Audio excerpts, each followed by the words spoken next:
I'll write this as a clean voiceover script now. A billionaire walked into his daughter's school, and what he saw stopped him cold. A homeless girl, barefoot, in torn clothes, was teaching his daughter math. But what he did next? Nobody expected it. Stay with us, because this story will change the way you see everything. The day started as always for Emily. The sky still dark, the air cold in the early morning. She woke up wrapped in her thin blanket, under the small awning that had become her shelter in recent weeks. At 5 years old, she already knew the routines of the streets well. With small, nimble fingers, she adjusted her faded dress, too big for her thin body, and tried to smooth her brown hair that kept falling over her eyes. Emily then organized her worn backpack, the last gift she had received from her mother. Inside, she kept her treasures. A few pencils found on sidewalks, blank pages collected from trash bins, and discarded notebook scraps that still had usable pages. Her stomach rumbled, reminding her of hunger. Emily opened a small packet containing half a bread roll she had managed to get the night before. A man from the bakery sometimes left something for her at the end of the day. She ate slowly, savoring each piece. On the streets, she had learned it was important to make food last. For 8 months, Emily had been living alone. Before that, she and her mother would beg together at city intersections. Emily remembered her mother's gentle smile, even on days when hardly anyone stopped to help. She remembered how they would sleep, cuddled together to ward off the cold. How they would share every bit of food they managed to get. "We're rich in other ways, Emily," her mother would say, when her stomach growled with hunger. Then came the cough, then the fever. One night, Emily slept cuddling her mother under an overpass. And the next morning, she couldn't wake her up. People passed, some stopped. A man in a uniform called an ambulance, but it was too late. Nobody came back for Emily. The only thing that remained from those days were the lessons. Even living on the streets, her mother insisted on the importance of learning. "Reading is like having wings, Emily," she would say, on nights when, by the light of found candles, she would trace letters in the dust or on pieces of cardboard. "With wings, you can fly far from here." That's how Emily learned her first letters. Her mother never said how she knew how to read so well. It was a mystery Emily carried with her. When her mother passed, she decided to keep learning as a way to keep her close. In the trash bins behind schools and libraries, Emily found real treasures. Books with torn pages, used notebooks, old magazines. At night, under the streetlights, she practiced. Letters turned into words. Words formed sentences, and a new world opened up. Carefully packing her belongings in her backpack, Emily began her morning walk. She knew every alley, every shortcut in the city. She knew where it was safe to pass and where she should avoid. She knew which trash bins might contain good food, and which people on the street posed no danger. 15 minutes later, she reached her favorite destination. St. Thomas School. The imposing building stood behind a tall fence. Emily found her usual spot, a hidden corner behind a leafy tree, from where she could see the main gate without being noticed. She sat down and waited, as she had done every morning for months. Soon the first cars began to arrive. Shiny, large vehicles, very different from the crowded buses that sometimes offered temporary shelter on rainy days. From inside them emerged children in immaculate uniforms. White shirts, navy blue skirts or pants, shoes without a single scuff. They carried colorful backpacks and lunchboxes decorated with characters Emily recognized from discarded magazines. Emily observed every detail. How parents would bend down to give goodbye kisses. How children would run to meet friends. How they laughed and talked about things she didn't fully understand. Some children complained about having to wake up early or do homework. Emily couldn't understand how anyone could complain about something so precious. "I forgot to do my math homework," a boy said worriedly. "Today we have art class," a girl with braids exclaimed, skipping. The bell rang, a sharp sound Emily already knew well. The children formed organized lines and entered the building. In a few minutes, the courtyard was empty, and a different silence took over the place. Emily moved a little closer to the fence, her small fingers holding the cold bars. She couldn't see inside the classrooms, but her imagination created the rest. What would it be like to sit in a real chair, with a desk just for her? What would it be like to have a new notebook without stains or tears? What would it be like to raise her hand and ask questions when she didn't understand something? In her mind, she created images of colorful rooms with maps on the walls and books on shelves. She imagined a kind teacher writing on the board, explaining wonderful things she didn't know yet. She imagined making friends, talking during recess, sharing snacks. I would learn fast, she whispered to herself. I know I could. Hours passed, and Emily remained there. When the sun became too strong, she changed positions, always careful not to be seen by the adults who sometimes patrolled the school perimeter. Now, before we continue, if you've ever felt like you were watching life through a fence, waiting for your turn, the story is for you. Keep watching, because what happens next will stay with you forever. Welcome to StoryVerse. In the middle of the day, she heard another bell. Soon the courtyard filled again with children running, playing, eating snacks that looked delicious. Emily watched the groups that formed, the games they shared, the laughter that echoed through the air. Her gaze was dreamy, silent. There was no envy or bitterness, just a deep desire to belong, to be part of that world that seemed to exist in another dimension, separated from her only by a fence, but as distant as the stars. Sometimes, when she thought no one was looking, Emily took one of her found notebooks from her backpack and practiced what she had learned on her own. She wrote letters, numbers, copied words from her patched-up books. She used the dirt ground as a blackboard when paper ran out. Once she found an almost complete math book in a trash bin. It took her weeks to decipher the problems, counting on her fingers, drawing on the ground to understand. When she finally solved her first two-digit addition problem, she felt immense joy. In the afternoon, when classes ended, Emily watched the dismissal. Children ran into their parents' arms, showed papers with gold stars, talked animatedly about their day. Emily waited for everyone to leave before emerging from her hiding spot. On her way back to her shelter, she collected anything useful. A forgotten pencil, a fallen leaf, a discarded piece of chalk. Small treasures to continue her solitary studies. That night, like all others, Emily sat under the faint light of a street lamp. She opened a storybook with missing pages that she had recently found. She read aloud, imagining what it would be like to hear these stories in a teacher's voice, surrounded by other children. When sleep came, Emily put her belongings in her backpack and hugged it to her chest. She wrapped herself in her thin blanket, lying on the cardboard that separated her from the cold ground. Tomorrow, she whispered, as she did every night. Tomorrow might be different. And she fell asleep. A small, solitary figure under the starry sky, dreaming of a world on the other side of the fence. The morning began like all others for Emily. Breakfast was half an apple found in a park trash can, and the rest of the previous night's bread. After tidying her few belongings, she began her daily walk towards St. Thomas School. Something felt different that morning. The sky was especially blue, cloudless, and a gentle breeze swayed the tree leaves. Emily followed her usual route, but her steps were lighter, as if something was pulling her forward. Upon reaching the school, Emily found her usual spot behind the tree. Cars began to pull up. Children entered, as on every other day. The bell rang. The playground became empty. But today, she noticed something she had never seen before. A small opening in the side garden, where the fence was lower and partially covered by flowering bushes. Emily looked around. No adults in sight. The security guard who usually patrolled the perimeter was busy helping unload boxes at the main entrance. It was now or never. With her heart pounding, Emily approached the opening. She crouched down and carefully slipped through the bushes. Her hair snagged on some branches, but she didn't mind. In seconds, she was on the other side. Inside the school, for the first time.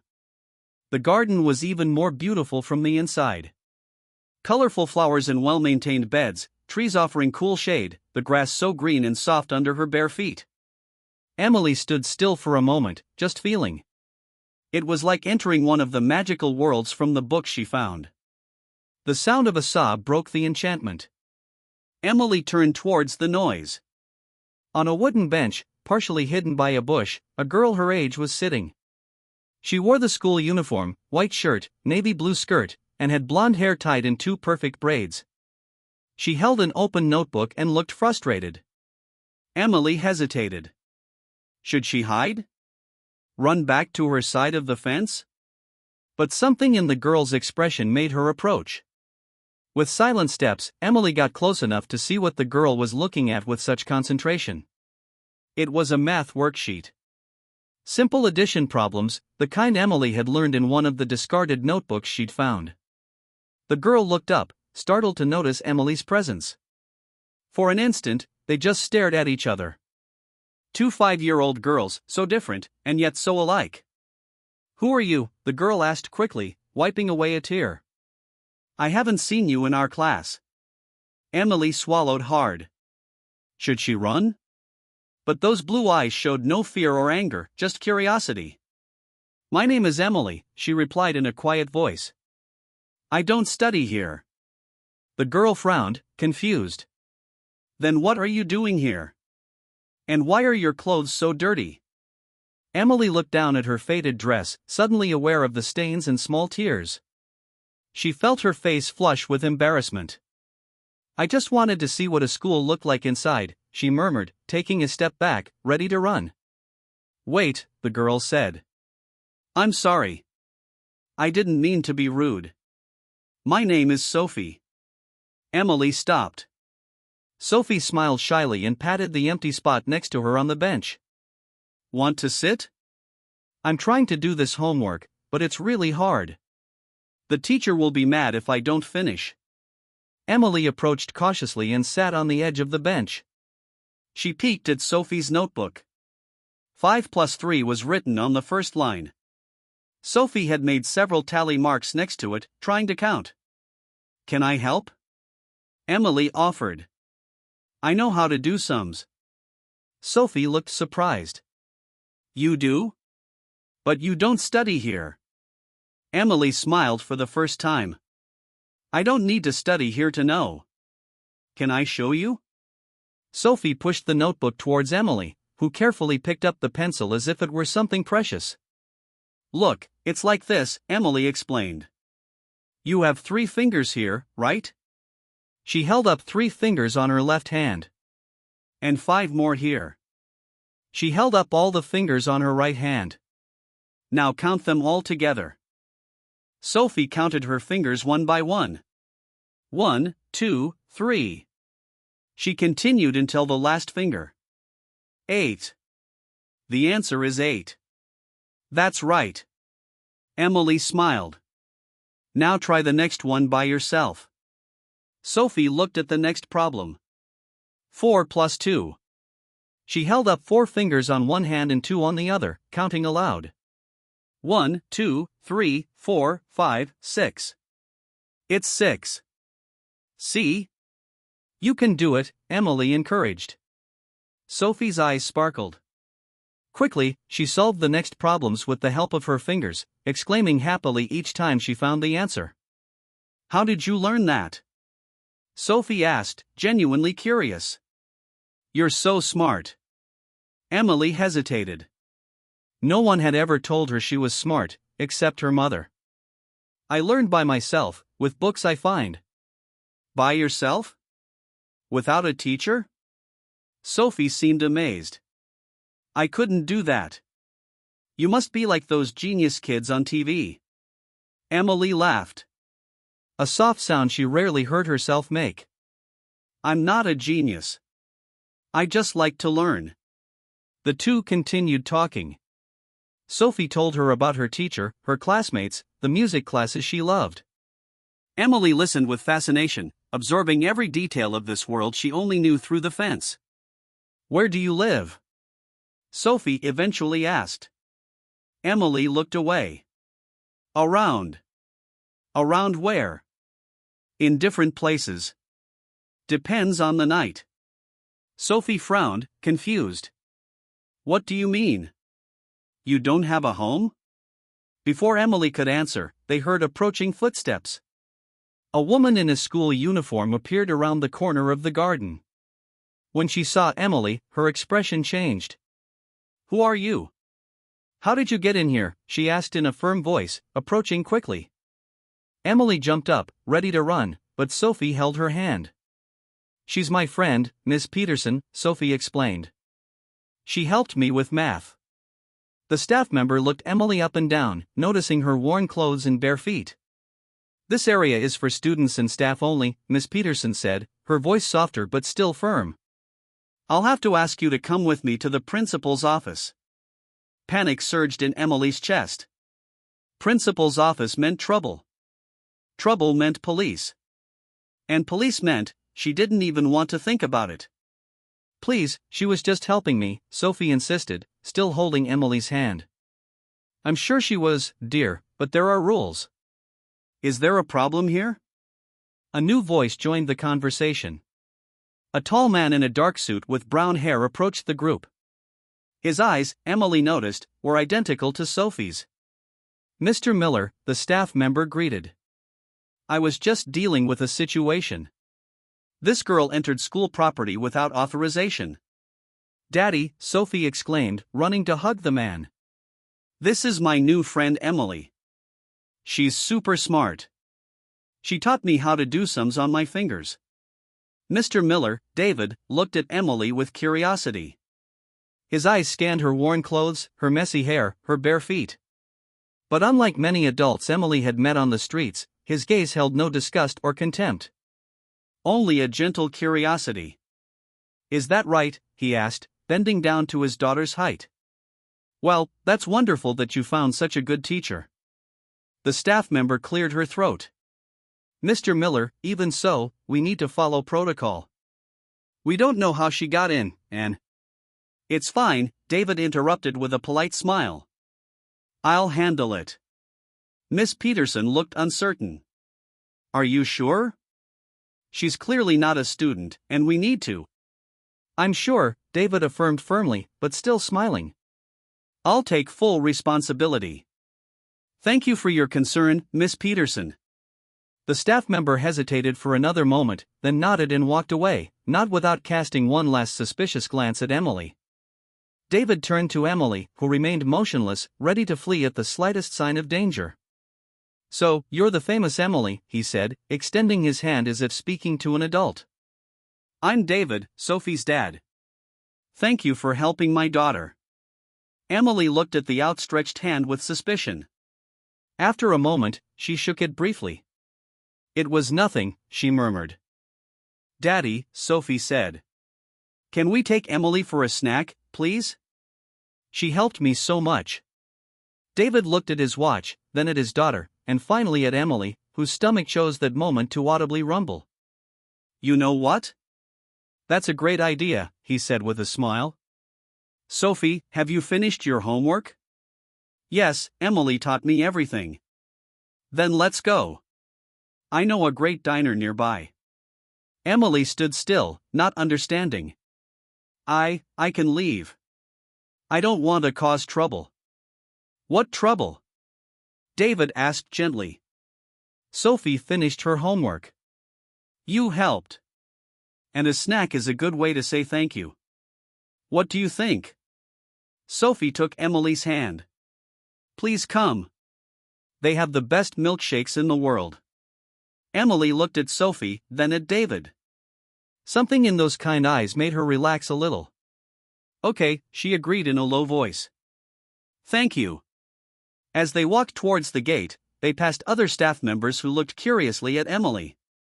A security guard approached. Mr. Miller, this girl isn't a student. How did she get in here? Don't worry, Carl, David replied calmly. She's with me and Sophie. We're just leaving.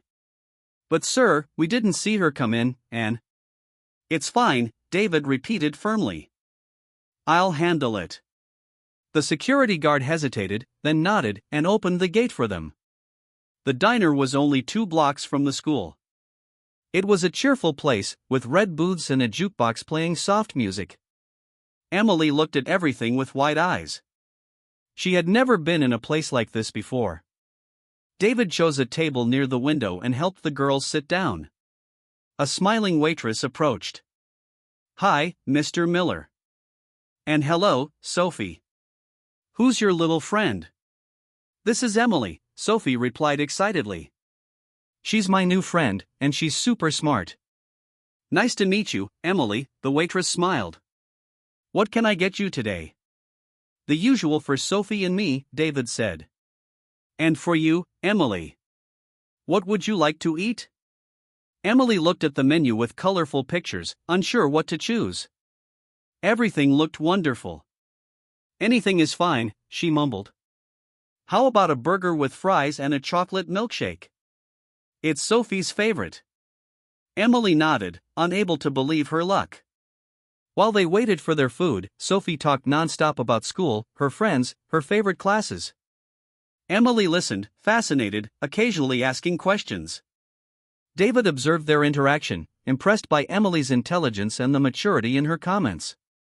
When the food arrived, Emily's eyes widened. She had never seen such a large burger, or such golden fries. The milkshake, topped with whipped cream and a cherry, looked like it came out of one of the illustrated books she sometimes found. Go ahead, David encouraged, noticing her hesitation. It's all yours. Emily carefully picked up the burger and took a small bite. The flavor exploded in her mouth, and she couldn't help but make a small sound of pleasure. Good, isn't it? Sophie asked, already with ketchup on her chin. Emily nodded, unable to speak as she savored each bite. So, Emily, David began after she had eaten a bit. Sophie told me you helped her with math. Where did you learn to do so well? Emily took a sip of her milkshake before answering. My mom taught me a little. The rest I learned by myself. By yourself? David seemed genuinely impressed. How? I find books and notebooks that people throw away. I read in practice. David exchanged a quick glance with Sophie, who was observing the conversation with interest. And your mother, does she not continue teaching you? Emily's face darkened. She died 8 months ago. A silence fell over the table. Sophie looked at Emily with wide eyes. I'm so sorry, David said sincerely. And your father? Never met him. Who do you live with then? Emily shrugged. Alone. Alone? David leaned forward, concern evident on his face. You mean, you live on the street? Emily nodded, biting into a French fry. There was no shame in her answer, just acceptance of a fact. But you're so small, Sophie murmured, looking sad for the first time. Aren't you scared? Sometimes, Emily admitted. But I learned where it's safe to sleep and where to get food. It's not so bad. David seemed to be processing the information, running a hand through his hair. Emily, how did you get into the school today? Through the garden. I saw an opening in the fence. I'm sorry. I know I shouldn't have. She looked down. I just wanted to see what it was like inside. You come every day to look at the school? David asked, surprised. Emily nodded. I like to see the children learning. I imagine what it would be like to be there. Sophie placed her hand on Emily's. You can come study with me. Can't she, Daddy? David smiled sadly. It's not that simple, honey. But he looked at Emily with curiosity. Would you like to study there, Emily? Emily's eyes sparkled. More than anything, she replied with complete sincerity. More than anything in the world. The girls finished eating. Emily savored each bite as if it were her last. When the plate was empty, she carefully wiped her hands on the napkin, imitating the gestures she had seen Sophie make. Thank you for the snack, she said politely, looking David in the eye. That was very kind of you. David smiled, touched by the little girl's politeness. It was my pleasure, Emily. And thank you for helping Sophie with her homework.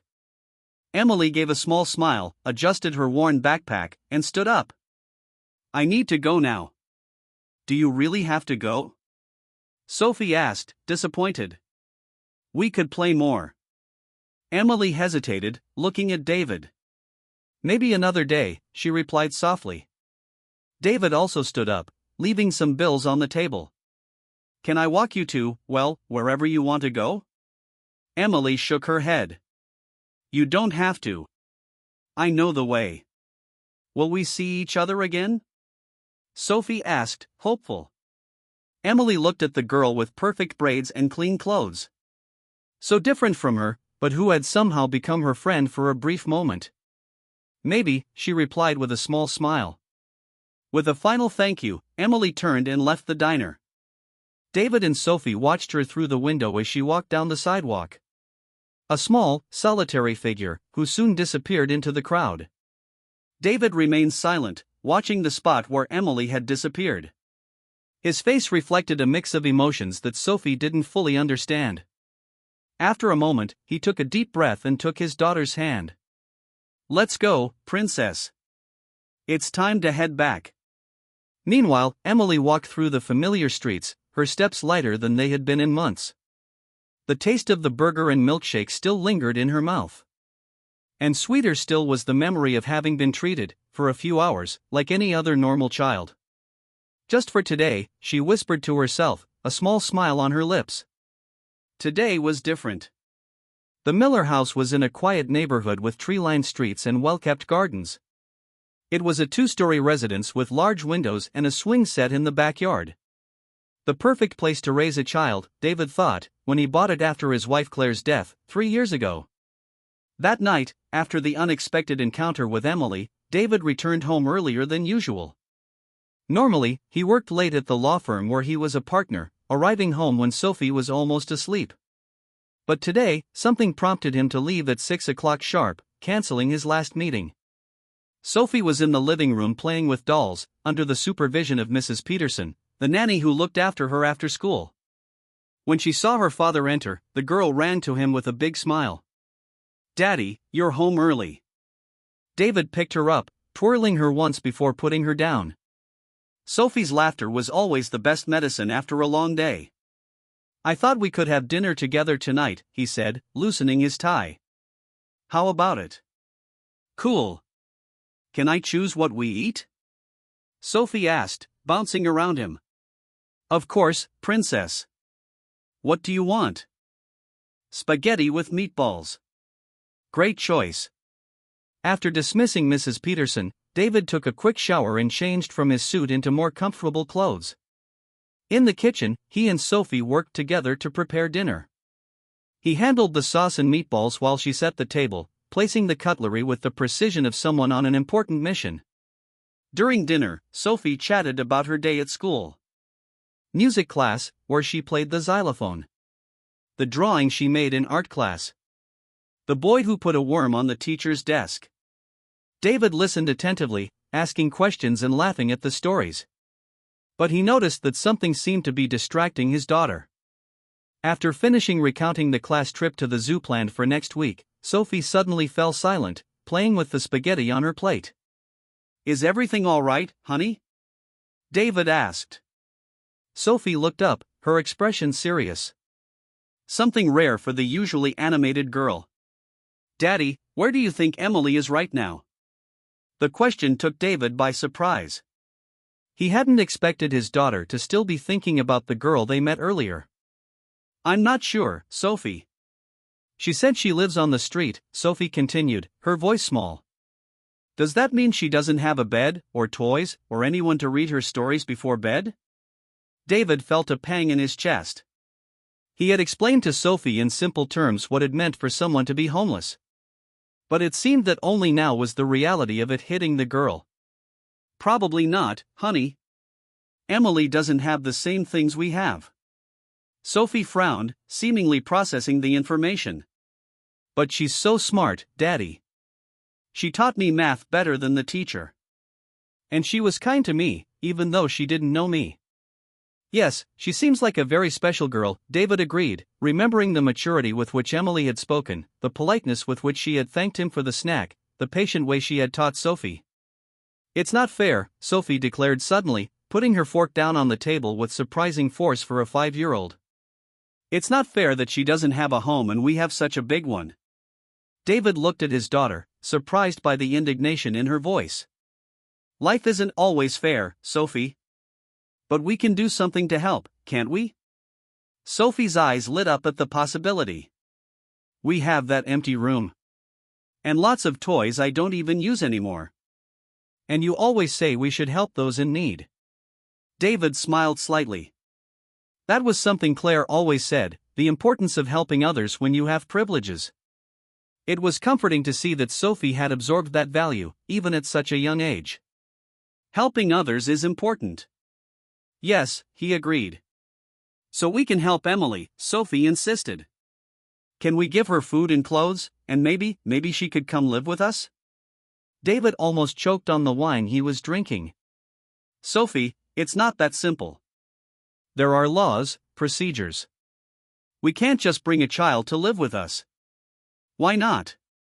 The childlike logic challenged the complexities of the adult world.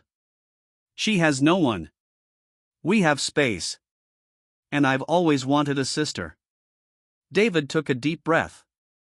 How to explain the legal and social complexities involved to a 5-year-old? How to talk about child protective services, adoption processes, background checks, and all the other bureaucratic complications? There are people whose job it is to help children like Emily, he began. Social workers, institutions. But she said she doesn't like it when adults tell her what to do and then disappear, Sophie reminded him. Remember? She said she doesn't trust adults. David remembered clearly. The phrase had stayed in his mind, along with the resigned expression on Emily's face as she uttered it. A 5-year-old child shouldn't know that kind of distrust. I remember. Yes. What if she doesn't want to go to those institutions? What if they're not as nice as you? David had no answer for that. The truth was that the foster care system for abandoned children was far from perfect. He knew this reality well from his work as a lawyer. He had dealt with cases involving the adoption system and was aware of the flaws, the long waits, the overcrowded institutions. Daddy, Sophie continued, when he didn't reply. Mommy would want to help Emily. She always helped everyone. The mention of Claire hit David like a punch to the stomach. It was true.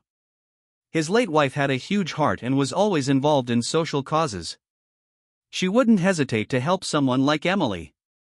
Your mother had a very kind heart, he agreed softly. Just like yours, Sophie said with childlike simplicity. You have a kind heart too, Daddy. That's why I know we're going to help Emily. Something stirred within David. An emotion he couldn't quite name. He looked at his daughter, so small and yet so wise in her own way. The conviction in her eyes, so similar to Claire's, was impossible to ignore. Let's think of something. Okay, he finally said. Maybe we can start by bringing her food and clothes, if we find her again. Sophie's face lit up. Can we look for her tomorrow, please, Daddy? David thought about his packed schedule, his booked meetings, his tight deadlines. I have a lot of work tomorrow, Sophie. The girl's smile disappeared. But Emily might be cold or hungry. Sophie's simple words weighed more than any elaborate argument. David felt something shift within him. A decision forming, without him fully realizing it. I'll see what I can do, he replied, surprising himself. Later, after putting Sophie to bed and reading her favorite story, David sat in his office with a glass of whiskey. On the wall was a photo of Claire holding newborn Sophie, her face radiant with happiness. What would you do, Claire? He murmured to the silent image. A 5-year-old girl, living on the streets. There was no answer, of course. But in his heart, David knew what Claire would say. She always followed her moral compass, even when the path wasn't the easiest. He opened his laptop and began researching child protection laws, temporary foster care processes, and adoption requirements. Hours passed as he absorbed information, considered possibilities, weighed options. Somewhere in the city, Emily was probably curled up in her makeshift shelter, alone under the starry sky. The thought made his stomach clench. Before going to bed, David sent a message to his secretary. Janet, I need to reschedule tomorrow morning's appointments. Urgent family matter. The seed Sophie had planted was quietly beginning to sprout. The morning arrived cloudy and cold. David dropped Sophie off at school earlier than usual, with a lunchbox especially packed with extra sandwiches and an extra juice bottle. "What's all this for, Daddy?" Sophie asked, curious. "You never know who might be hungry," he replied with a wink. Sophie smiled, understanding immediately. "Are you going to look for Emily today?" David nodded. "I'm going to try. I don't know if I'll find her, but I'll do my best." "You'll find her," Sophie stated, with the absolute confidence only children possess. "And when you do, tell her I saved my blue dress for her. It's my favorite, but I think it'll look pretty on her." David felt a warmth in his chest upon hearing his daughter's spontaneous generosity. "I'll tell her. Now go. The teacher is waiting." After watching Sophie enter the school, David didn't go to the office as usual. Instead, he drove to the outskirts of the area where they had found Emily. He parked his car and began to walk, carefully observing parks, alleys, awnings, anywhere a small child might shelter. Hours passed without success. David asked local shopkeepers if they had seen a small girl with brown hair, usually alone. Some shook their heads negatively. Others mentioned having seen such a child now and then, but no one knew where to find her. By noon, David was frustrated and worried. What if he didn't find her? What if something had happened to her? The city was big and dangerous for a child alone. That's when he decided to go back to where it all began. The school surroundings. But she wasn't there. The little corner behind the tree, from where she used to watch, was empty. David expanded his search, walking through the adjacent streets. It was in a narrow alley behind a bakery that he finally found her. Emily was sleeping, curled up between strategically piled cardboard boxes forming a kind of makeshift shelter. Her worn backpack served as a pillow, and she was covered by a thin, faded blanket. Even asleep, her face maintained an alert expression, as if ready to wake up and flee at the slightest sign of danger. David approached cautiously, not wanting to scare her. He crouched at a safe distance. "Emily," he called softly. "Emily, it's David. Sophie's dad." The girl's eyes opened instantly, wide with fear. Upon recognizing David, her expression changed to surprise, then suspicion. "What are you doing here?" she asked, sitting up quickly and smoothing her wrinkled dress. "I was looking for you," David answered honestly. "Sophie and I were worried." Emily frowned, confused. "Worried? Why?" The question took David by surprise. The idea that no one had worried about her for so long that the concept seemed strange broke his heart. "Because we care about you," he said simply. "And we wanted to make sure you were okay." Emily looked at him in silence, as if trying to decipher a complex puzzle. "I'm fine," she finally said. But her small voice betrayed the statement.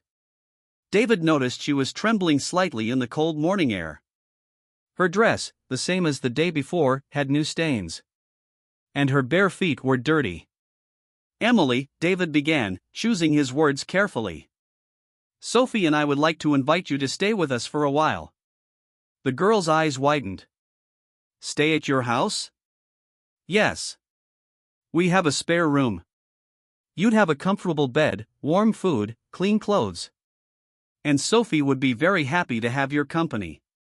Emily looked suspicious, as if expecting some trap. "Why? Why would you do that?" "Because no one should live like this, especially a smart child like you," David answered sincerely.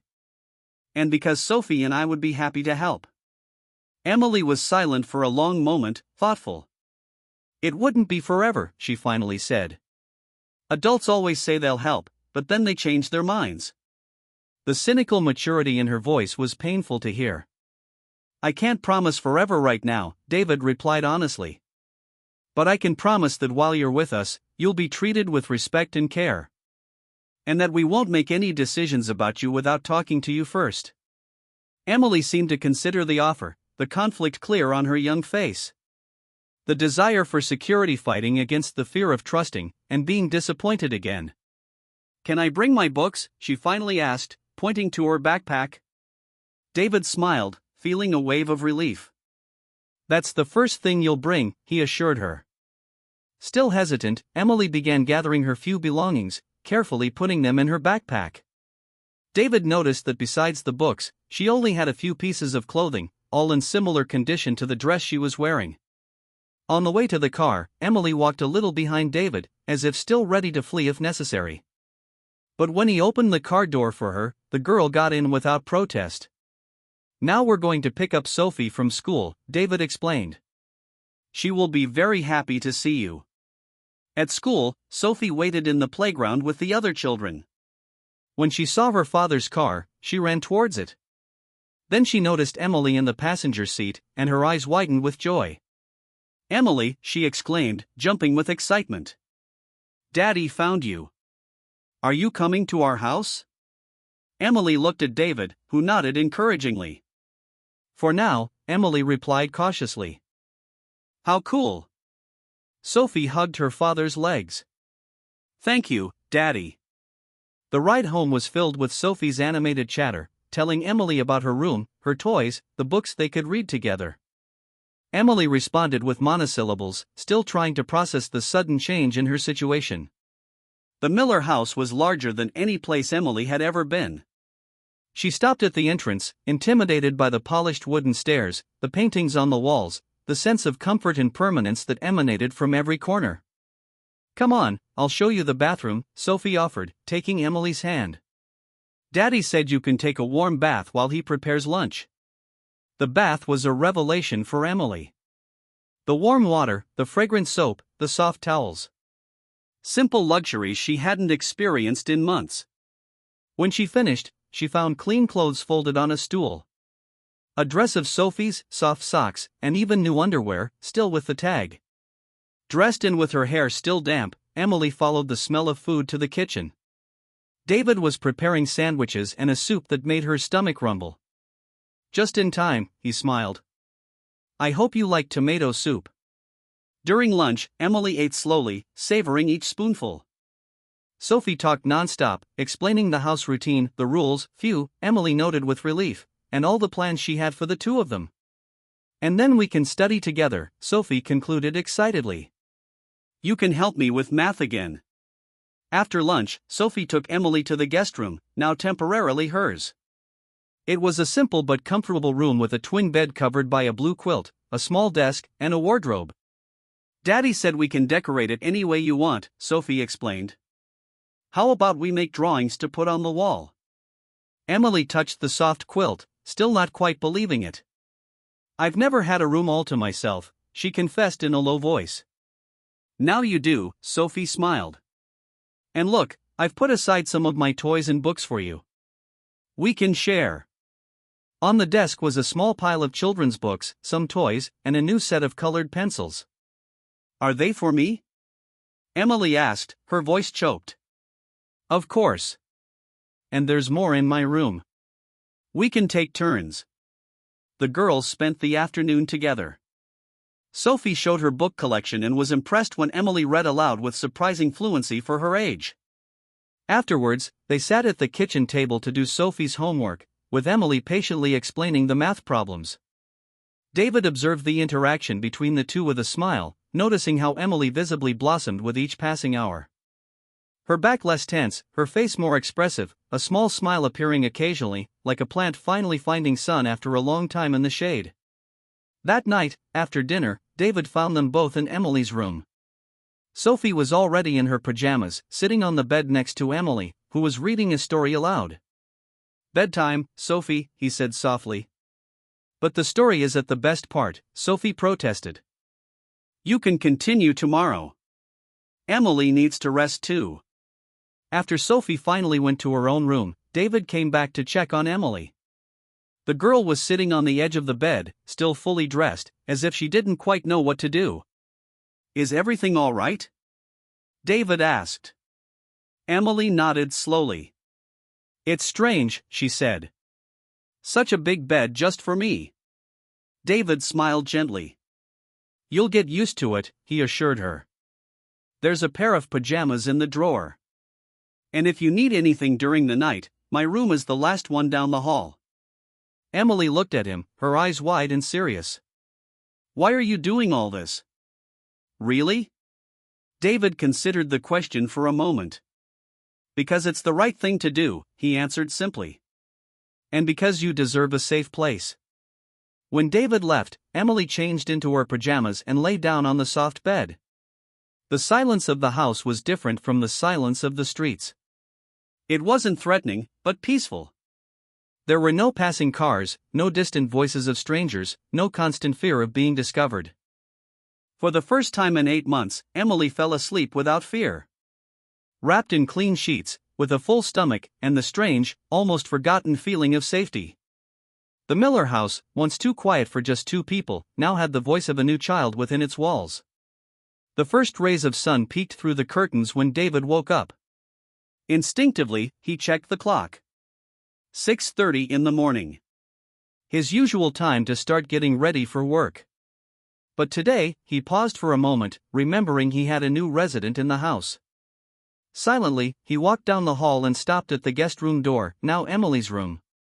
He opened the door slowly and peeked inside. The girl was sleeping soundly, curled up in the sheets like a small cocoon. Her face, relaxed in sleep, seemed even younger, reminding David how much of a child she still was, despite the maturity forced upon her by circumstances. In the kitchen, he made coffee and called his office. "Janet, I'll be working from home for the next few days," he informed his assistant. "Something important has come up in the family." "No problem, Mr. Miller. I'll reschedule your in-person meetings." David mentally thanked himself for having a position that allowed such flexibility. As a partner at the firm, he could manage his own time. Something he rarely did, always prioritizing work. But now, there was something more important. Around 7:30, he heard light footsteps on the stairs. Emily appeared at the kitchen door, already dressed in Sophie's clothes that they had set aside for her hair combed and her hands freshly washed. "Good morning," she said politely, as if unsure of her place in that space. "Good morning, Emily. Did you sleep well?" The girl nodded. "The bed is very soft," she commented, almost as if it were something strange. David smiled. "That's good. Are you hungry? We have cereal, toast, eggs." "Anything is fine," Emily replied, still standing near the door. "Come, sit down. You can choose whatever you want to eat." Gradually, Emily approached the table. David noticed that she was carefully observing where everything was kept. The plates in the upper cabinet, the cutlery in the drawer, the juice in the refrigerator. Memorizing, adapting, learning the unspoken rules of that new environment. Sophie came downstairs shortly after, still in her pajamas and with messy hair. The opposite of Emily's organized appearance. "Good morning," she exclaimed excitedly, running to hug her father and then smiling at Emily. "You're already up. Did you sleep well? Do you like the room? Let's have breakfast together." The barrage of questions made Emily blink. But a small smile appeared on her lips. "I slept well. Thank you," she replied. It's very nice." Breakfast unfolded with Sophie's chatter filling the silence. Emily ate slowly, savoring each forkful of scrambled eggs, each bite of toast with jam, as if she wanted to imprint the taste in her memory. "Today is Saturday. We don't have school," Sophie explained. "We can play all day. And can you help me with my homework later? The teacher gave us math problems for Monday." Of course, Emily agreed. "If your dad doesn't mind." "I think that's a great idea," David replied. "Actually, I have some things to take care of in my study upstairs. If you two are okay by yourselves for a few hours, I can work while you study." After breakfast, David retreated to his study upstairs, but left the door ajar. From time to time, he stopped what he was doing to listen to the girls' voices coming from the living room. Around 10 in the morning, his curiosity led him to silently descend the stairs. He stopped on the last step, observing the scene in the living room without being noticed. Sophie and Emily were sitting on the rug, notebooks and books scattered around them. Sophie was frowning at a problem while Emily patiently explained. See, Sophie, it's like we did before. If you have 12 apples and you want to divide them equally among 4 people, you need to find out how many apples each person will get. I know the answer is 3, Sophie replied, frustrated. But the teacher said I need to show how I got that number. Then let's draw it, Emily suggested. She picked up a pencil and blank paper. Here are your 12 apples. She drew simple circles representing the fruits. Now, let's put them into 4 groups. David watched, impressed, as Emily naturally adapted her explanation when she realized Sophie wasn't understanding. She not only knew the answer, but she knew how to teach. A rare skill in anyone, let alone a 5-year-old. I get it, Sophie exclaimed suddenly. It's like sharing. 12 divided by 4 is 3, because each person gets 3 apples if we divide equally. Exactly. Emily smiled. Now try the next problem by yourself. David silently returned to his study, reflecting on what he had just witnessed. In just 2 days, Emily had already become a valuable presence in the house. Not just as someone who needed help, but as someone who also had much to offer. At noon, David went downstairs to prepare lunch and found the living room transformed. The girls had finished their homework and were now playing school. Emily as the teacher, and Sophie as the diligent student. A small blackboard that Sophie had received for Christmas was propped up on the coffee table, with numbers and letters written in colorful chalk. It's recess time, class, Emily announced in a slightly more formal voice, making Sophie burst into laughter. I think it's lunchtime, actually, David commented, announcing his presence. The girls turned around. Sophie still laughing, and Emily with a shy smile on her face. Daddy, Emily is the best teacher in the world, Sophie declared. She explains everything in a way that makes sense, and she doesn't get mad when I make mistakes. I saw, David agreed. But you two make a good team. During lunch, David noticed something he hadn't seen in a long time. Sophie eating vegetables without complaining. When the girl voluntarily took more broccoli, he couldn't hide his surprise. Since when do you like broccoli so much? Emily said vegetables help your brain work better, Sophie explained naturally. And I want to be smart like her. David exchanged an amused glance with Emily, who looked down, a slight blush coloring her cheeks. In the afternoon, while David finished some reports, sounds of laughter reached his study. He went downstairs again and found the girls in the backyard, where Sophie was showing Emily how to use the swing. Higher, Emily. You have to kick your legs like this. Sophie demonstrated, swinging with abandon. Emily, more cautious, followed the instructions little by little, going a little higher each time. Suddenly, when she reached a considerable height, a surprising sound escaped her. A clear, genuine laugh. Probably the first since she arrived. David felt a lump in his throat. The sound of Emily's laughter was like music, in a house that he now realized had been too silent for too long. The following days established a natural routine. In the morning, Emily helped Sophie get ready for school. Choosing clothes, packing her backpack, reviewing homework. David drove them both to school, dropping Emily off at the front office to speak with the principal about her potential enrollment, while Sophie went to her classroom. During the day, while Sophie was in class, Emily helped David organize the house, always wanting to make herself useful. He noticed how she observed everything with attentive eyes. How he organized bills, how he operated the washing machine, how he prepared meals. You don't have to do that, Emily, he said once, finding her meticulously folding clean clothes. You're a child, not a maid. Emily looked at him, confused. But I want to help. You and Sophie are letting me stay here. It's not a trade-off, David explained gently. You don't have to pay to be here. The idea seemed strange to Emily. But little by little, she began to relax, to play more, to worry less, to accept care without feeling she needed to immediately reciprocate. In the afternoons, the living room regularly transformed into a classroom. Emily sat beside Sophie, guiding her through her homework with a mix of firmness and gentleness that reminded David of the best teachers he had known. It's not just about memorizing the answer, Emily explained. It's about understanding why the answer is right. But it's easier to just remember, Sophie sometimes protested. Easier now, harder later, Emily replied, with a wisdom that seemed impossible for her 5 years. At night, David watched the two girls during bath time, bedtime stories, the small whispered confidences that children share. The house, once a functional place where he and Sophie merely slept and ate between appointments, had become a home again. Filled with curious questions, unexpected laughter, daily small discoveries. And at the center of this transformation was Emily, visibly blossoming each day. Her shoulders less tense, her face more expressive, her voice stronger. Like a plant finally finding sun after a long time in the shade. On the third night, after the girls had gone to sleep, David sat in his study with a cup of coffee. On the wall, Claire's photo seemed to smile at him. "You would have liked her," he murmured to the image of his late wife.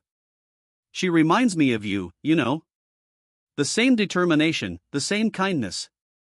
As he finished his coffee, David made a decision that, in truth, had already been forming since the moment he found Emily sleeping among boxes. It was time to make things official. A week had passed since Emily arrived at the Miller house. A week that transformed the family's routine in ways David could never have predicted. That Saturday morning, David woke before dawn. The silence of the house was comforting. He knew that in the rooms down the hall, the two girls were sleeping soundly. He got up quietly and went to his study, where he turned on his computer and opened a file he had started days ago, simply titled Emily. The document contained notes on adoption procedures, legal requirements, and contacts of colleagues specialized in family law. David had been researching quietly, in moments when the girls were asleep or engrossed in their games. Taking a sip of coffee, David contemplated the situation he found himself in. 3 weeks ago, his life followed a predictable course. Work, Sophie, the responsibilities of a single father, balancing career, and raising a daughter. Now he was seriously considering expanding his family. Permanently bringing into his life a child he had met by chance. It was a huge decision. One that would change everything forever. And yet it felt strangely natural, as if Emily had always been destined to be a part of their lives. "I'm getting sentimental," he murmured to himself, smiling slightly. But it wasn't just sentimentalism. As a lawyer, David had always been pragmatic, analytical, objectively analyzing. Emily's presence had been beneficial for everyone. Sophie was happier, more engaged in her studies, learning values of empathy and generosity that no school could teach so effectively. The house itself seemed more alive, filled with an energy that had been missing since Claire's death. And Emily. Emily's transformation was remarkable. The cautious, distrustful girl of the first few days was gradually giving way to a more relaxed child, more willing to smile, to ask questions, to take up space. Her surprising knowledge and maturity remained, but now came accompanied by genuine moments of childlike joy. David opened his calendar and checked the next week's appointments. There was an important meeting on Monday he couldn't postpone, but his Tuesday was relatively free. He set a reminder. Call Michael. 10 a.m. Michael Hernandez was an old college colleague who specialized in family law, particularly adoption cases. "It's the first step," David said to himself, closing his laptop. Light footsteps in the hallway announced that one of the girls had woken up. Moments later, Emily appeared at the study door, already dressed and with her hair combed. "Good morning," she said politely. "May I come in?" Of course, David smiled. "You're up early today." Emily entered the study, her eyes scanning the bookshelves with barely disguised admiration. "I always wake up early," she replied. "Can I help make breakfast?" This had been a constant since Emily arrived. Her insistence on helping, on contributing, as if she needed to justify her presence. David and Sophie had tried to explain that she didn't need to pay to be there, but old habits are hard to break. Of course, David agreed, standing up. "Sophie will probably sleep for another hour. She loves to stay in bed on Saturdays." In the kitchen, they worked side by side in an already familiar routine. Emily set the table while David fried eggs and toasted bread. The girl moved with the efficiency of someone accustomed to taking care of herself. But there was a lightness in her movements that wasn't there when she arrived. David, she said suddenly, using his name. Something that still sounded formal coming from such a small child, but which was progress from the Mr. Miller of the first few days. Can I ask you something? Anything, he replied, flipping the eggs in the frying pan. When will I have to leave? The question took David by surprise. He turned off the stove and faced her. Why do you think you have to leave? Emily shrugged, avoiding his gaze. Because that's how it works. Good things don't last. The simplicity of the statement, the resigned acceptance in her voice, clenched David's heart. Emily, he said softly, crouching down to her height. You can stay here for as long as you want and need. We're not expecting you to leave. Emily finally looked at him, her large eyes searching for signs of lies or deception. Really? Even if it's for a very long time? David wanted to tell her then about his adoption plans, about wanting her to stay permanently. But he hesitated. The process would be complicated. There would be interviews, assessments, bureaucracy. What if, for some reason, it wasn't approved? He couldn't create false expectations, only to shatter them later. Even if it's for a very long time, he confirmed instead. This house is your home now too, Emily. A small smile appeared on the girl's face, and she nodded, returning to arrange the cutlery on the table. The rest of the day passed quietly. Emily spent the morning playing in the backyard, enjoying the autumn sun. After lunch, when Emily was helping Sophie with a science project for school, David retreated to his study again. He picked up the phone and dialed a number he hadn't used in some time. Hello, Patricia, he said when the call was answered. This is David Miller. I know it's Saturday, but I needed to speak with you about a professional matter. Patricia Chan was a social worker David had worked with on a few cases over the years. If there was anyone who could guide him through the adoption process with knowledge and discretion, it was her. The conversation lasted almost an hour. David explained the situation. How they found Emily, her situation of abandonment, the lack of any known relatives, her surprisingly natural adaptation to life with them. I won't lie to you, David. It will be a complex process, Patricia explained. Especially because there's no formal record of abandonment or entry into the system. But it's not impossible. First, we'll need to formally register her situation, search for relatives, and then you can request temporary guardianship while the adoption process proceeds. How long would all this take? Realistically, months. Maybe a year or more. But the fact that you're already caring for her and are a respected lawyer with a stable financial situation helps a lot. David asked a few more questions about the next steps, carefully noting the answers. When he hung up, he felt simultaneously anxious and determined. The path would be long, but it was worth walking. Downstairs, he heard laughter. He approached the stairs silently and saw Emily and Sophie sitting on the living room floor, surrounded by books and craft supplies. They were building what looked like a model of the solar system with styrofoam balls painted in different colors. Mars is red because it has a lot of iron oxide on its surface, Emily explained, applying red paint to one of the spheres. It's like rust. How do you know so much about planets? Sophie asked, genuinely impressed. I read it in a book I found, Emily replied simply. It was from the library, but someone threw it away because some pages were torn. David felt that familiar mix of admiration and sadness. Emily's intelligence and resilience were extraordinary. But the circumstances that forced the development of those qualities had been too harsh for a child. That night, after dinner, David was working on his laptop in the living room while the girls watched a children's movie on television. When the end credits began to roll, Sophie yawned and leaned against Emily's shoulder. Time to brush your teeth and go to bed, David announced, closing his computer. Just 5 more minutes, Daddy. Sophie negotiated, as she did every night. 5 minutes, he agreed with a smile. I'll go upstairs to prepare the bath. As David went upstairs, Sophie turned to Emily, who was tidying the scattered cushions on the sofa. Emily, she said confidentially. Do you like living here with us? Emily stopped what she was doing, considering the question. I like it very much, she answered honestly. Your house is beautiful, and you and your dad are very kind to me. Our house, Sophie corrected. Not my house. Our house now. Emily smiled shyly. It's strange to think about, having a real home. But I like it. Being here with us. Yes, Emily confirmed. I like it very much. Sophie seemed satisfied with the answer. She was silent for a moment, as if gathering courage. And then, I'm going to ask Daddy if you can stay with us forever. Emily's eyes widened. Sophie, don't do that. Your dad is already doing so much by letting me stay here for a while. I don't want to bother him more. It's not a bother. It's nice having you here. Daddy thinks so too. He smiles a lot more now.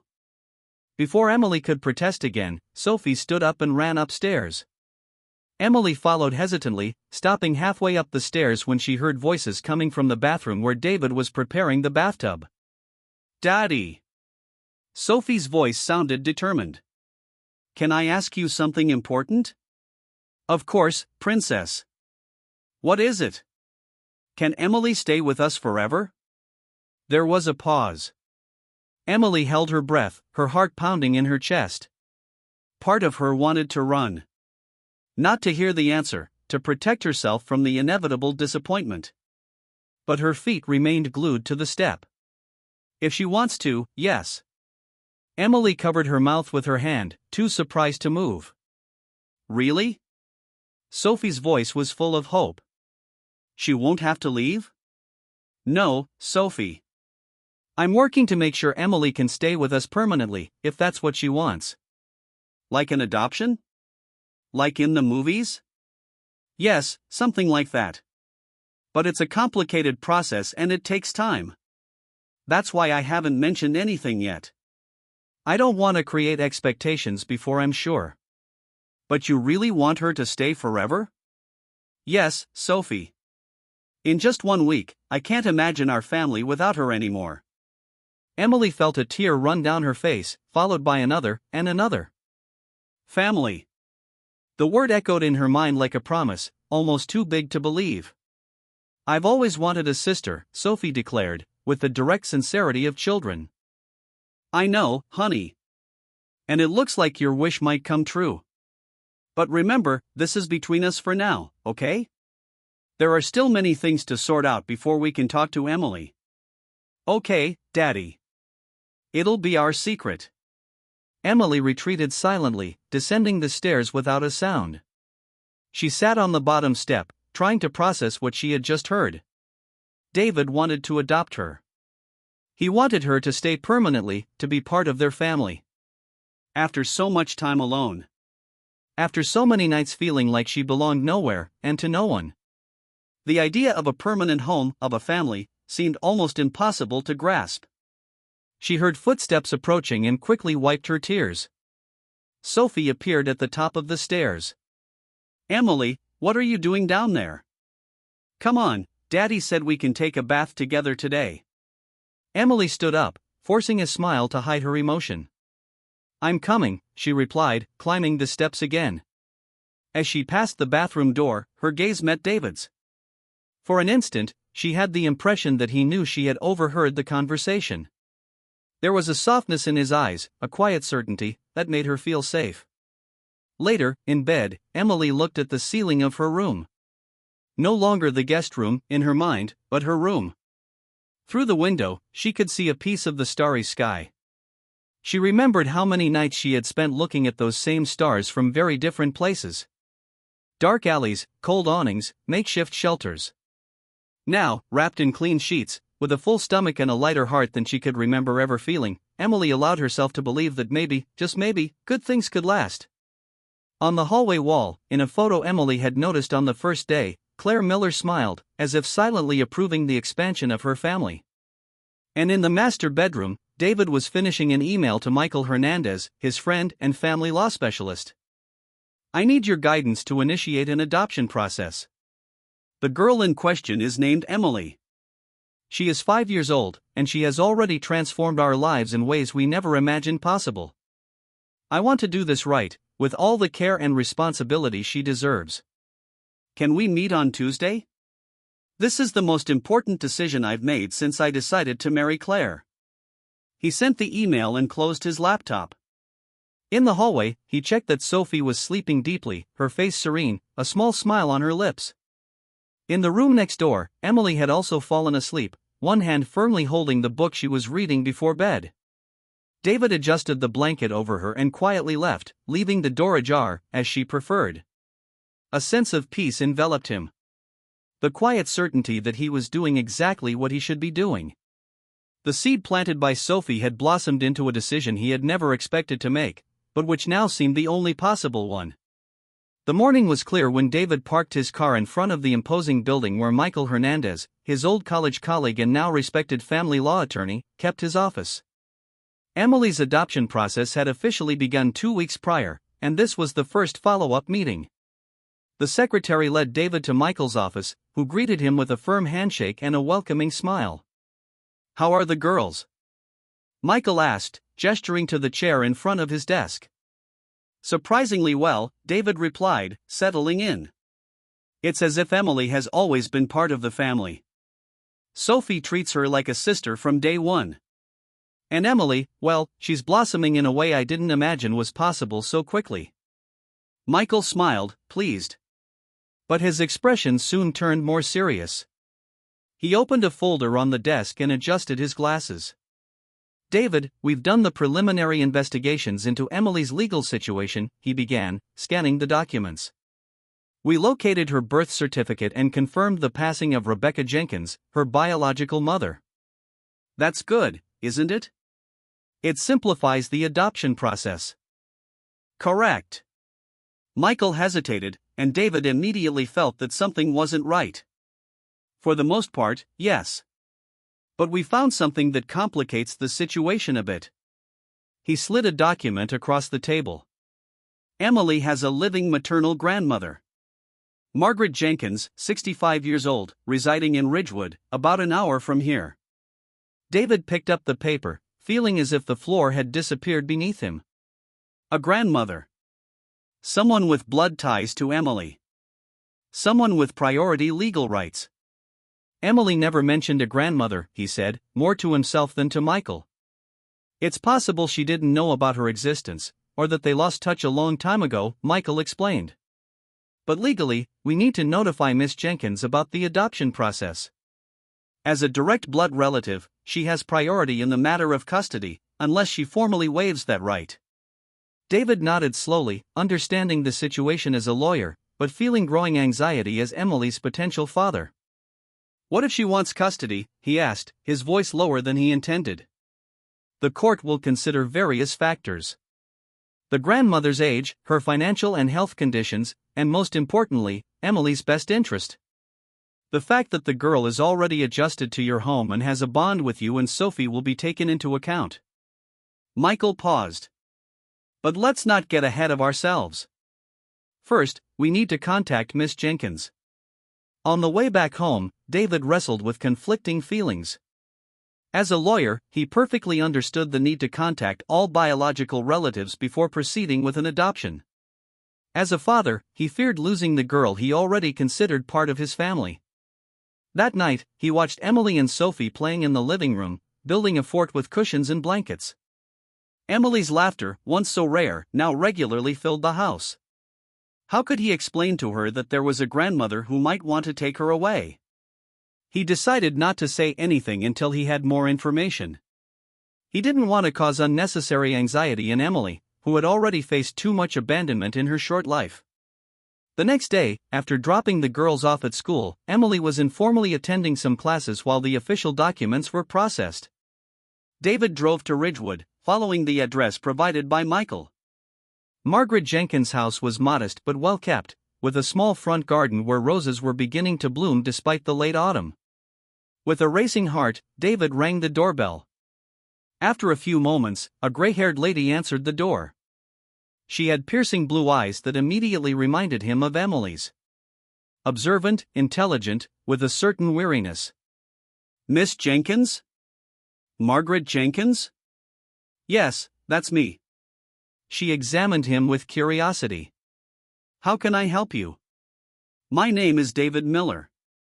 I'd like to talk about your daughter, Rebecca, and your granddaughter, Emily." Margaret's face visibly paled. She leaned against the doorframe. "Rebecca. Do you have news of her?" Her voice trembled with a mix of hope and apprehension. "Can we talk inside?" David asked gently. The living room was simple but cozy, with well-preserved antique furniture and many photographs on the walls. David noticed a smiling teenager in several of them, presumably Rebecca, Emily's mother. Sitting on the sofa, David carefully explained the situation. How he had found Emily. The circumstances of Rebecca's death. The girl's current situation living with him and Sophie. And the adoption process he wished to initiate.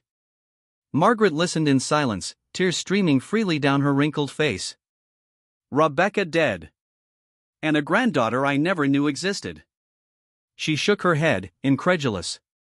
"I always knew something terrible had happened when I lost contact with my daughter. But this..." "I'm sorry to bring you this news," David said sincerely. Margaret wiped her tears with a cloth handkerchief she pulled from her pocket. "Rebecca and I had a fight," she finally explained, her voice choked. She was only 19, full of dreams and plans. She wanted to move to the big city, live her own life. I tried to stop her. I was too harsh. She sighed deeply. Terrible words were said by both of us. Rebecca walked out the door, swearing I'd never see or hear from her again. And she kept her promise. "Did you try to find her?" David asked gently. "In the first few years, constantly. I even hired a private detective. But Rebecca had completely disappeared. After a while, the pain and the pride. She let the sentence trail off. I never imagined she would have had a daughter. Emily is 5 years old," David offered. "She's an extraordinary girl. Smart, polite, resilient in a way no child should ever have to be." Margaret looked at the photos of Rebecca on the wall. "What is she like, physically? Does she look like Rebecca?" "She has the same eyes," David replied. "The same observant expression. And the same determination, I'd say." A silence fell over the room as Margaret processed all the information. Finally, she turned to David. "Mr. Miller, do I understand correctly that you are here because legally, as her maternal grandmother, I would have priority in the matter of Emily's custody?" David nodded. "Yes. Before proceeding with adoption, the law requires that all close relatives be notified, and that it be verified whether they wish to assume custody." Margaret was silent for another moment, reflecting. "And how is Emily doing with you and your daughter? Does she seem happy?" "I believe so," David replied honestly. "At first, she was very cautious, as if expecting to be sent away at any moment. But little by little, she's opening up. Laughing more. Making plans for the future. She and my daughter Sophie have become inseparable." Margaret stood up and walked to the bookshelf, picking up a framed photograph. It was teenage Rebecca, smiling broadly, holding a trophy. "Rebecca at 15, she explained. She won a science fair at school." Sitting back down, Margaret looked directly at David. "Mr. Miller, I appreciate your honesty, and for coming to tell me all this personally. As for the matter of custody..." She took a deep breath. "I am 65 years old. I live alone on a small pension, and I have health issues. I am not in a position to adequately raise a child. And even if I were, it wouldn't be fair to uproot Emily from a home where she has finally found stability." David felt immense relief, but maintained a neutral expression. "I understand." However, Margaret continued, leaning slightly forward. "I would very much like to meet her. To be a part of her life, even if only as an occasional visiting grandmother. If that is possible." "Absolutely," David replied without hesitation. "In fact, I think it would be important for Emily to know her family history. To know where she comes from." Margaret's face lit up with hope. You would allow that, even knowing that legally I could complicate the adoption process? Miss Jenkins, David said firmly. I'm here because I want what's best for Emily. And I believe that knowing her grandmother, her family history, is part of that. 2 days later, David sat down with Emily in the living room and carefully explained about the discovery of her grandmother.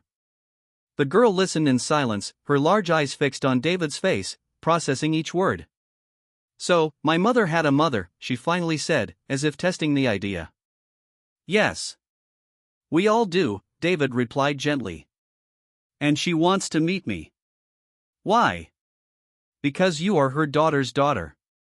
Because you are part of her family. Emily frowned, thoughtful. Will she want me to live with her? David noticed the barely disguised fear in the question. No, Emily.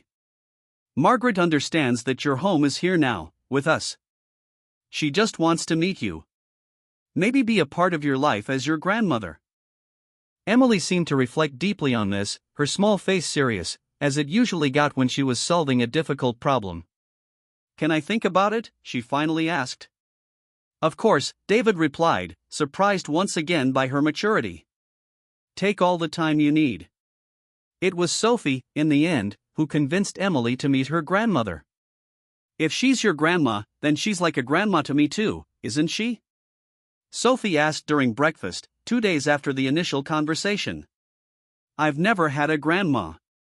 It could be fun. Emily looked at Sophie, then at David. I think I want to meet her, she finally decided. The following Sunday, David took Emily to meet Margaret. Sophie had insisted on coming along, but David explained that this first meeting should be more intimate. When they arrived at the house in Ridgewood, Emily held David's hand tightly. A rarity for the usually so independent girl. Margaret opened the door, her eyes immediately finding Emily's. For a moment, the two just looked at each other. Grandmother and granddaughter, recognizing something familiar in each other, despite never having met before. Hello, Emily, Margaret finally said, her voice soft and a little shaky. I'm Margaret, your grandmother. Emily didn't reply immediately. She studied the woman's face with the intensity that was her trademark. You have her eyes, she finally said. My mother's. Margaret smiled through tears. And you have her smile. Exactly the same. The beginning was awkward, as was to be expected. Sitting in the living room, Margaret showed Emily photos of Rebecca at different ages, told stories of her childhood, answered Emily's hesitant questions. Gradually, the atmosphere relaxed. Emily began to ask more questions, eagerly absorbing every new piece of information about her mother. When Margaret mentioned that Rebecca loved to draw and sing, Emily's eyes sparkled. She used to sing to me every night, she shared. Her first spontaneous offer of information. Even when we didn't have a good place to stay. She had a beautiful voice since she was little, Margaret said, wiping away a tear. She won school contests. Before they left, Margaret handed Emily a small carved wooden box. These are some things that belonged to your mother when she was your age, she explained. I thought you'd like to have them.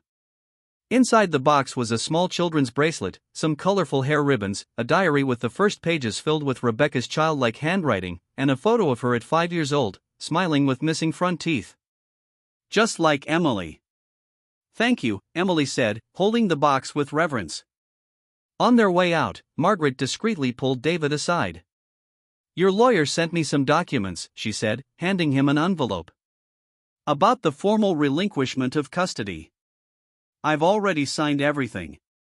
David looked at the envelope, surprised by the quickness of her decision. Are you sure about this? Margaret looked at Emily, who was waiting by the car, still examining the contents of the box. Absolutely. Emily has found a home with you. It would be selfish of me to try and change that now. She smiled, sad but resolute. But I'm very happy to be able to be a part of her life from now on, if you'll allow it. Of course we allow it, David assured her. In the following weeks, the adoption process moved with surprising speed. Margaret's formal relinquishment of custody removed the main legal obstacle. There were more visits from social workers, more documents to fill out, more interviews. But now with a sense of positive inevitability. Margaret became a regular presence in the family's life, visiting on Sundays and occasionally having dinner with them. To David's surprise, Sophie developed a special affection for the elderly woman, calling her Grandma Maggie from the very first meeting. A title the woman accepted with tears in her eyes. Finally, on a sunny Wednesday, David, Sophie, and Emily attended the final adoption hearing. Emily wore a new blue dress and had her hair carefully styled by Sophie, who had insisted on putting small sparkly clips in it for good luck.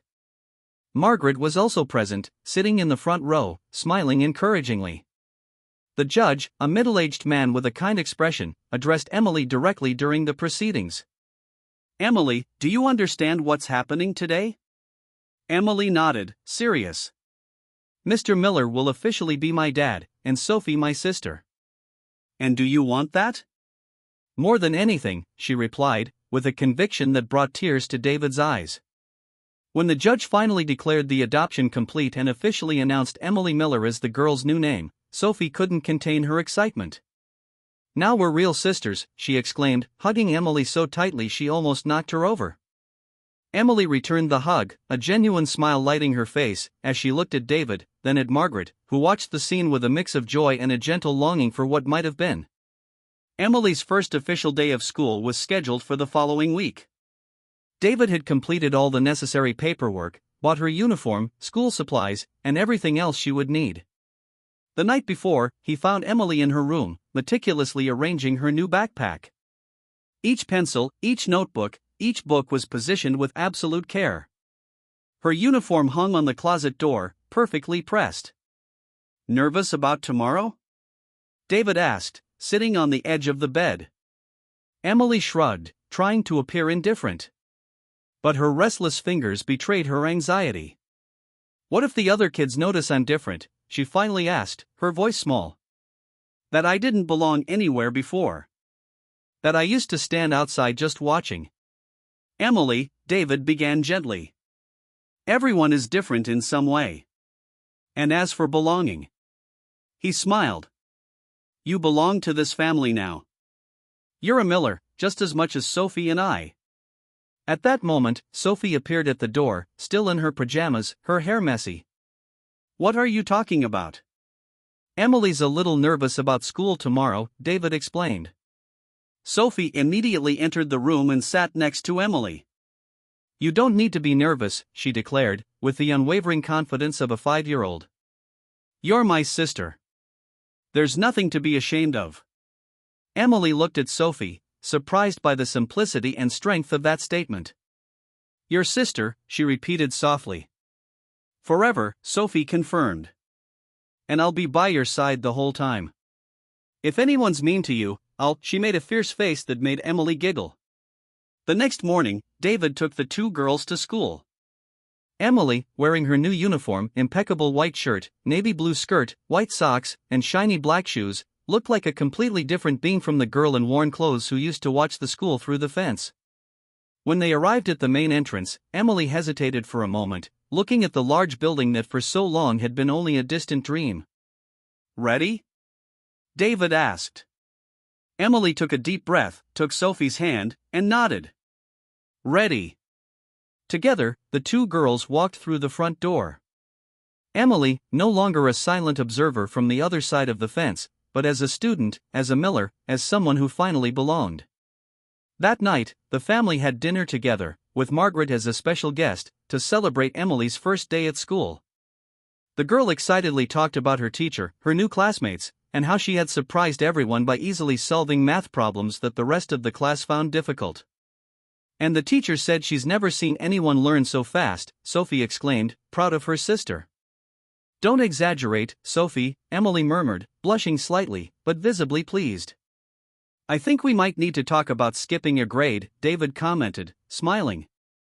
"If you keep this up." After dinner, when Margaret had left and Sophie was taking a bath, David found Emily in her room. She was at her desk, carefully writing in a new notebook. On the cover, in neat handwriting, she had written, "A property of Emily Miller." "I never had anything with my name on it before," she explained. My new name. David sat beside her, moved by the seemingly simple gesture, yet loaded with meaning. Do you like your new name? Emily thought for a moment. I like it. But I'm still me. Only now. She hesitated, searching for the right words. Now I'm me, with a family. David hugged her, feeling the small body relax against his. A sign of trust that had taken weeks to develop. Yes, you are. And you always will be. Later, after the girls were asleep, David paused in the hallway between their two rooms, listening to their soft, regular breaths. In a few months, his life had completely changed. The house, once too quiet, now overflowed with life, with questions, with daily discoveries. From Emily's room came a satisfied sigh. The sound of someone sleeping deeply, without fear, without cold, without hunger. The sound of a child who had finally found her place in the world. The girl who watched the school from outside the fence now slept safely within it. With a new name, a family, and a future full of possibilities that once seemed unattainable.